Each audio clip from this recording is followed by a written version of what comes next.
Hola, bienvenidos, agradezco a los miembros que se han unido y su aporte al canal, en especial a los del grupo Rey del Subsuelo. Gutiérrez Jr. Chesai. Fernando Valdarena. Sisu Sumaki.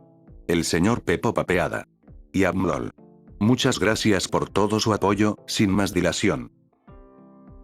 Mamá, vuelvo a casa, capítulo 4. Su hijo estaba sentado a la mesa con la cabeza agacha, sosteniendo la taza de té caliente entre sus manos destrozadas, mientras Charlotte le pasaba los dedos por el pelo. Estaba de pie detrás de él en una postura familiar, como si fuera un domingo cualquiera, arreglando el cabello de Alastor antes de ir a misa. Se ha estado relajando, algo que no le entusiasma mucho, pero a su manera le resulta familiar. Años antes de su muerte, empezó a luchar contra sus rizos naturales, alegando la necesidad de hacerse pasar por alguien para encontrar trabajo. Le rompió el corazón, entonces y ahora, pero lo comprendió perfectamente. Su bebé tiene la piel lo suficientemente clara como para hacerse pasar por alguien en ciertos contextos, y no puede culparlo por aprovecharse de ello. Sin embargo, eso no significa que ella no suspire en privado por su cabello anormalmente liso. Ella tampoco está segura de dónde salió este extraño peinado, pero quizá era algo que había adoptado recientemente. Quizás era un estilo más moderno. ¿Quién sabe? En cualquier caso, sus manos eran delicadas al alisar los cabellos sueltos y alisar las partes naturales alrededor de sus nuevas adiciones. Sus orejas son suaves, aunque un poco descuidadas. En su opinión, les vendría bien un recorte, afinar los bordes y alinear el largo. Pero, viendo cómo se mueven incluso con el más mínimo roce, quizás sea mejor dejarlas en paz. Al fin y al cabo, no querría cortarlo accidentalmente con las tijeras. Las astas son completamente negras, nada que ver con las de un ciervo normal, pero se sienten igual de sólidas.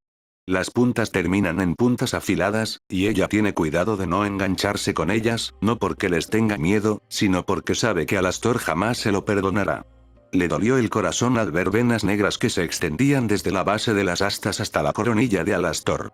Parecía enferma, infectada, y eso le solió incluso más que las astas mismas. Pero Charlotte se mordió la lengua, como lo había hecho tantas veces en su vida. Bebe tu té, cariño. Las orejas de Alastor se giraban hacia atrás cuando ella hablaba, y no se molestó en disimular una sonrisa. Le recordó a los gatos que a veces rondaban la casa. La pequeña cola con mechones que había aparecido después de que se quitara el pelaje largo también le recordaba a los gatos, específicamente a un viejo gato gruñón al que le faltaba casi toda la cola y solo le quedaba un pequeño bulto que sobresalía hacia arriba, pero ella estaba tratando de practicar el autocontrol y no asustarlo. Se reiría de eso más tarde, cuando estuviera sola. Tomó un sorbo lento, como si lo saboreara. Ella sabía que a él nunca le había gustado mucho el té, ni caliente ni helado, pero nunca había rechazado su té. Siempre le había preparado la taza de la misma manera, desde pequeño. Con mucha leche, una pizca de azúcar y una buena dosis de canela. Dulce y caliente, ideal para un niño, o para un jovencito quisquilloso. Apenas sabía a té, pero esa era la idea. Charlotte se apartó para recoger algunas cosas, y para cuando regresó a la cocina con su peine bueno y su costurero, Alastor había bebido el resto de su té y miraba fijamente la taza vacía como buscando respuestas. Sus manos se veían aún más oscuras contra la cerámica blanca. Los colores descoloridos de las flores prácticamente se perdían en el tono antinatural. Sin embargo, sus manos no se quemaron cuando las tocó antes. Puede que parezcan terriblemente heridas, pero se sienten como las suyas. Cálidas y fuertes, y solo ligeramente callosas, gracias a su trabajo detrás de un escritorio. Ella le preparó otra taza sin decir palabra, y luego dejó un carrete de hilo rojo y una aguja de coser frente a él. ¿Por qué no te remendas la camisa mientras yo te arreglo el pelo? No hay nada malo con mi cabello, murmuró, pero ella pudo ver la pequeña sonrisa en su rostro, mucho más genuina que la macabra sonrisa que se había extendido sobre sus mejillas cuando llegó por primera vez.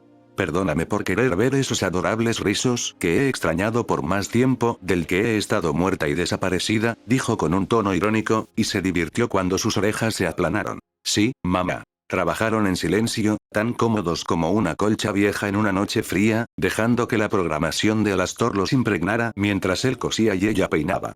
Sus rizos no volverán en tan poco tiempo, pero al menos tenía algunas ondas cuando se sentó frente a él y recogió su chaqueta.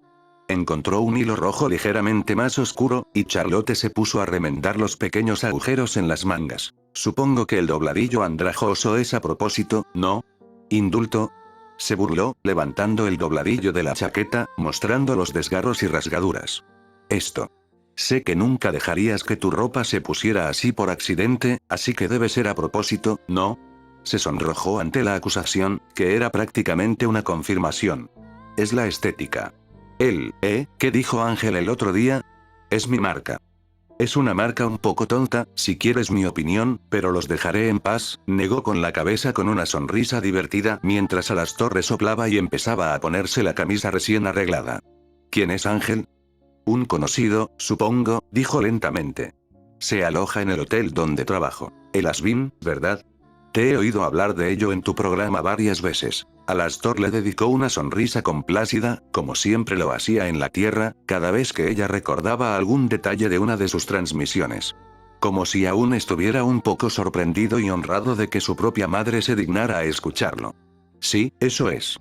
La princesa cree que puede redimir a los pecadores, sacarlos del infierno y... Bueno, aquí. ¿No lo crees posible? No era una pregunta. Charlotte puede leer a su hijo con facilidad, incluso ahora. Siempre será un libro abierto para ella, incluso cuando todos los demás sigan debatiendo si el libro existe. No, no lo hago. Tarareó, terminando la primera manga y arreglándose la chaqueta para empezar con la otra. Si funciona, ¿lo intentarías? Alastor guardó silencio absoluto.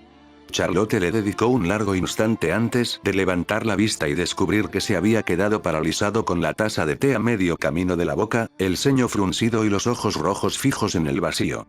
Estaba pensando intensamente. Solo lo había visto así un puñado de veces en su vida. Continuó arreglando su chaqueta, esperando pacientemente a que ordenara sus pensamientos. No podía mentir, una parte de ella estaba dolida porque él no accediera de inmediato, pero tampoco había descartado la idea de inmediato. Podía esperar a que él encontrara una respuesta antes de juzgarla. Sí, dijo finalmente Alastor, eligiendo las palabras con cuidado mientras ella terminaba de coser. Si resulta ser posible, dudo mucho que tenga la oportunidad de redimirme. Esa no era mi pregunta. Frunció aún más el ceño, dejó la taza con un suave tintineo y se quedó mirando el té, en lugar de mirarla fijamente. He hecho cosas de las que no creo que haya vuelta atrás. Y no puedo decir que me arrepienta de mis actos. Respiró hondo, como para tranquilizarse. Lamento el dolor que te he causado, pero no el hecho de que hayan ocurrido. Parece una forma complicada de decir no, mamá, ¿verdad? Él se estremeció, con las orejas pegadas a la cabeza, encorvándose como si quisiera desaparecer, y Charlotte suspiró. El suave roce de su silla lo hizo acurrucarse aún más, y no levantó la vista cuando ella le puso la chaqueta en el respaldo, ni cuando su mano se posó en su espalda, frotándole suavemente en círculos. Gracias por no mentir, cariño, murmuró. No puedo decir que no me duela la idea de que nunca vendrás para quedarte, pero es tu decisión. Me dije a mí misma antes de que nacieras que siempre apoyaría tus decisiones, y pienso mantenerme firme en eso. ¿No estás enojado? Ay, estoy furiosa, rió entre dientes. Pero eso no significa que no te quiera, ni que vaya a hacer lo que sea para detenerte. Tienes que vivir tu propia vida, cariño. O la otra vida, según sea el caso. Alastor resopló, casi una risa, casi un sollozo, y se giró en su silla para rodearla con los brazos, ocultando la cara en su vientre como no lo hacía desde que tenía unos 8 años. Murmuró algo que probablemente debía ser una disculpa, y Charlotte sonrió mientras volvía a acariciarle el pelo. Como dije antes, te perdono. Lo hice hace mucho tiempo. Estaré enojado por esto durante un buen tiempo, pero es mi responsabilidad, no la tuya. Ya tienes bastante sobre tus hombros, no intentes cargar también con mis problemas. Él gruñó otro sonido suave, pero ella pudo sentir la tensión alrededor de sus oídos, desvaneciéndose lentamente mientras la sostenía como el niño perturbado que todavía era, en algún lugar profundo de su interior. Después de varios minutos, Alastor finalmente se apartó, con algo de culpabilidad aún en sus ojos, pero le dedicó una suave sonrisa. Gracias, mamá. Para eso estoy aquí, le aseguró. Ahora, cuéntame más sobre el hotel y tus amigos mientras preparo el aceite para los buñuelos. Friends es un poco fuerte. ¿Me estás contradiciendo, muchacho? No, mamá. Eso pensé. Ahora, anda, cuéntame sobre tus amigos. Bueno, traje al camarero y a la criada.